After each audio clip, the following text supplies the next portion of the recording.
So I just got back from Vegas from the Sotheby's International Realty Global Networking event, and I made cookies for that event, and I packaged them and used them as my business card. So a lot of you have wanted that recipe that from those cookies that I shared with at the G&E. So that's what I'm doing today. I'm going to show you how I make them, and they're so yummy, and I perfected the recipe and it's delicious. So the first thing that we need to do is we need to get all of our ingredients together, which I already have all mine together. So I'm just going to show you how I do it. The first thing I do is I make the base first, and then I divide the dough and add the rest of my ingredients, because you can use this base for the cookies, and you can put anything in the cookies afterwards. You just have to figure out how much of everything that you're going to need. My recipe that I'm doing today is I'm doing a big recipe. It makes about 5 to 6 dozen cookies, but I am going to do just like I did for G&E. I am going to do salted chocolate chip cookies, and then the other batch of cookies is oatmeal cinnamon with some caramel in it. So let's get started making the base. The first thing that you're going to need is you're gonna need 4.5 cups of flour, which I already have right here. So I'm going to mix my dry ingredients first. The next thing you are going to need is you're gonna need 2 teaspoons of baking soda. So we'll plop that in there. And you need 1 teaspoon of salt. Now, all I'm gonna do is I'm just gonna mix this salt and baking soda and flour together so that it gets nicely mixed throughout the flour, the dry ingredients, and then we'll take the next step. After you get all of your dry ingredients mixed together, all you're gonna do is you're gonna set this aside, because you're gonna use this later. So now, what we need to do, and I'm using my big bowl for this, because this is what you always wanna do. You wanna start mixing your other ingredients. Keep your dry ingredients separate. Use your other bigger mixing bowl to put in your sugar, your eggs, and your butter. So this batch, like I said, it's a big batch, but I divided it into 2. You need 1 whole pound of room temperature butter. Don't forget room temperature.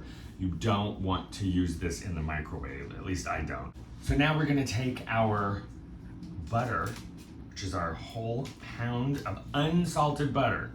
Don't forget unsalted butter, because we're gonna take this, we're gonna throw it into our mixture, into our big bowl. So we're gonna take 1.5 cups of regular sugar. We're gonna throw that in here. We're going to take 1 cup of packed brown sugar. We're gonna throw it in with the butter. And we are going to cream it. So you just want to put a mixer, just do your hand mixer like this, and just start whipping it together. So once it's nice and mixed together and airy, that's all you need. All right, so my butter and all my sugars have been creamed together. Here you can see this. So good.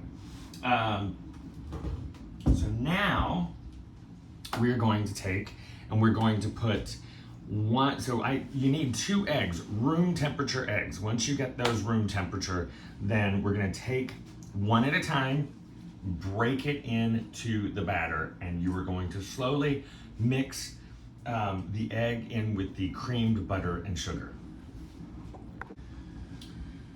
Here's my first egg. I'm gonna break it into here. Ta-da. Now, we're gonna beat all that together.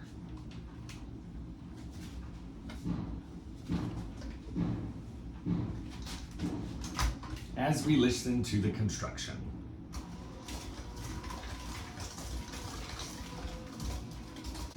If you have one of these, this is called a slicky pot. It's just a rubber spatula. So you want to scrape down the sides so that you get everything nicely mixed. All right, so now here's my second egg because I got the first egg beat in just fine. All very good. Now we're taking our second room temperature egg and we're gonna gradually beat it into the creamed butter and sugar mixture.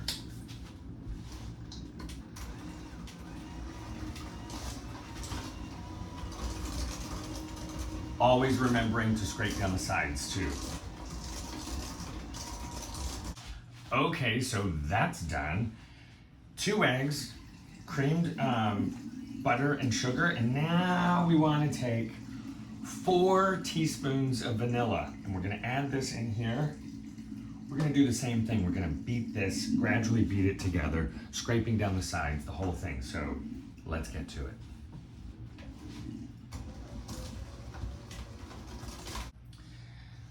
Okay, all done. There you go.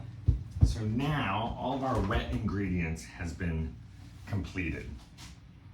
So the last thing that we're going to do is we're gonna take all of this flour, not dump it all in at once, do it in like thirds.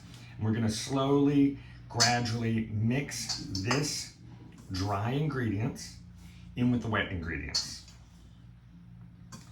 And I'm just giving it another stir just because it makes me feel better.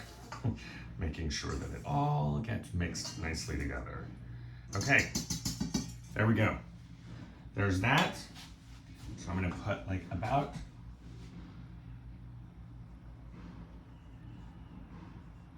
a third there. I'm gonna mix it together and I'm gonna do it 2 more times until it's all very well and mixed. You don't wanna mix on high, you wanna mix on low.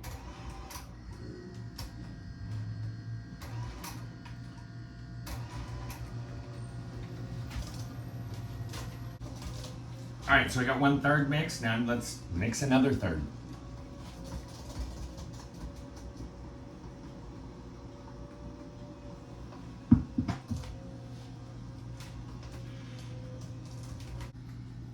All mixed. Now let's do the final third.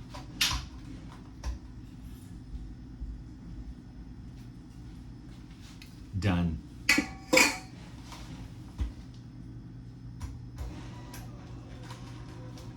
Okay, so I've just finished mixing everything together. I'm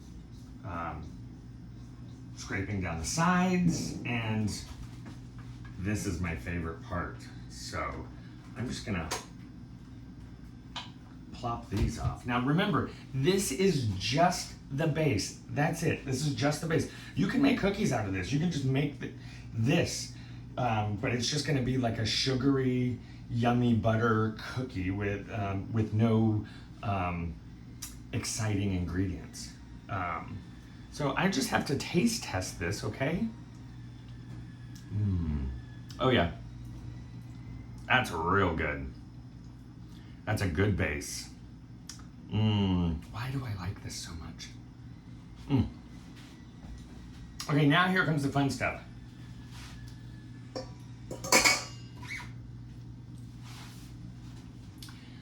My recipe, this is what I do.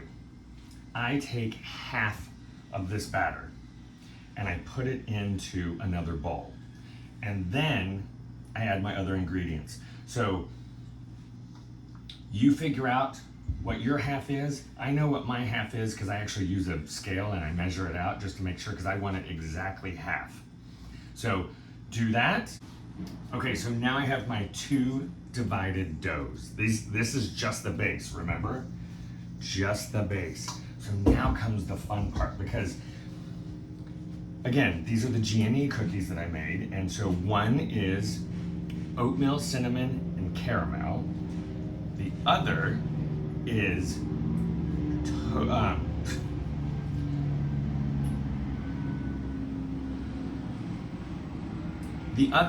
salted chocolate chips. Now, here's the thing about chocolate chips.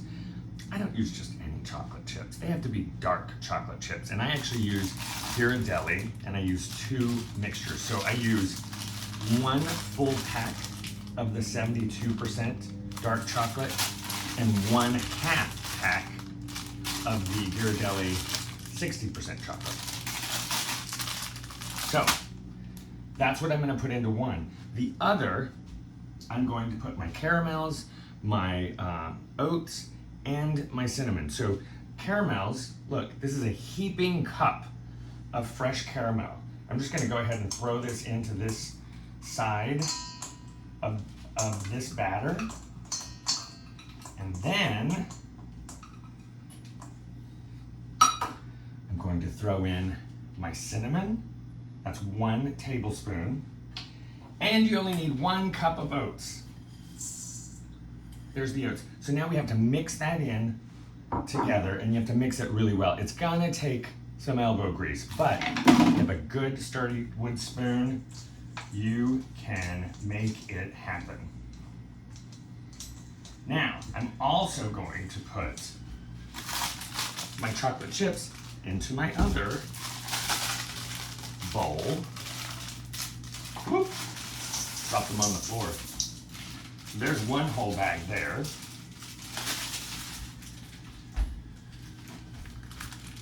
And a 1/2 bag of the 60%.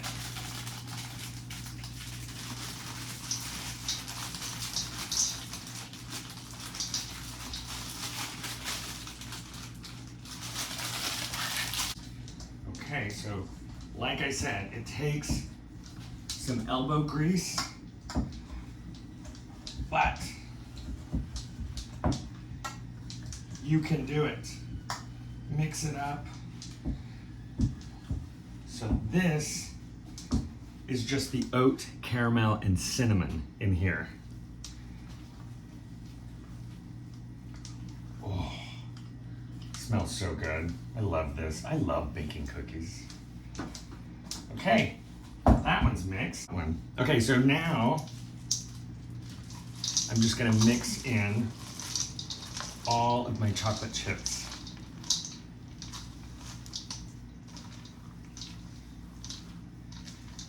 This one's a little easier. It doesn't have as much dry ingredients. But, so here's the last thing on these. So in my oven, I've perfected it, the time. You heat the oven to 375 degrees, and I bake them in my oven for 14 to 15 minutes, usually 15 minutes, and they're perfectly golden. They're not burned, they're not overcooked.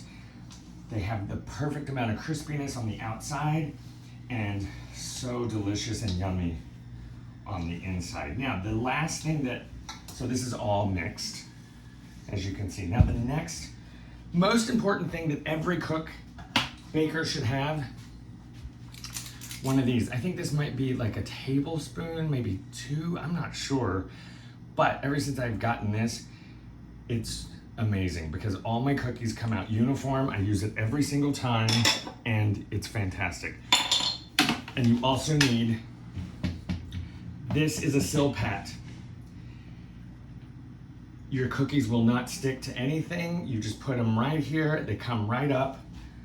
It's so super simple, and you're gonna love it. So I'm gonna use I'm gonna rearrange a little bit so you can see. So I'm gonna take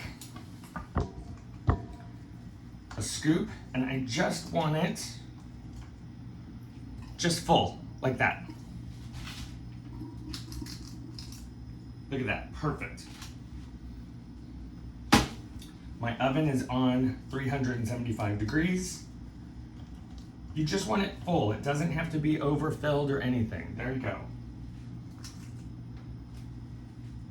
You can also, you can take and you can scoop these out onto parchment paper, roll them up and freeze them, and then take out the cookies that you want to make just like a few at a time.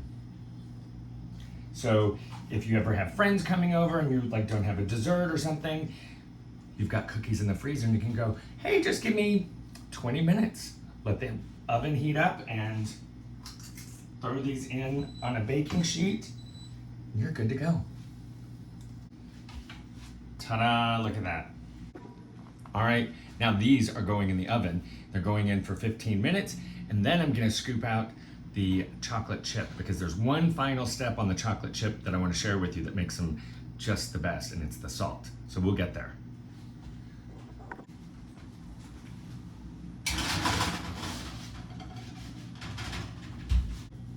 All right, so now these are all the chocolate chip cookies that I'm gonna bake. And what you wanna do, you wanna bake them, but as soon as they come out of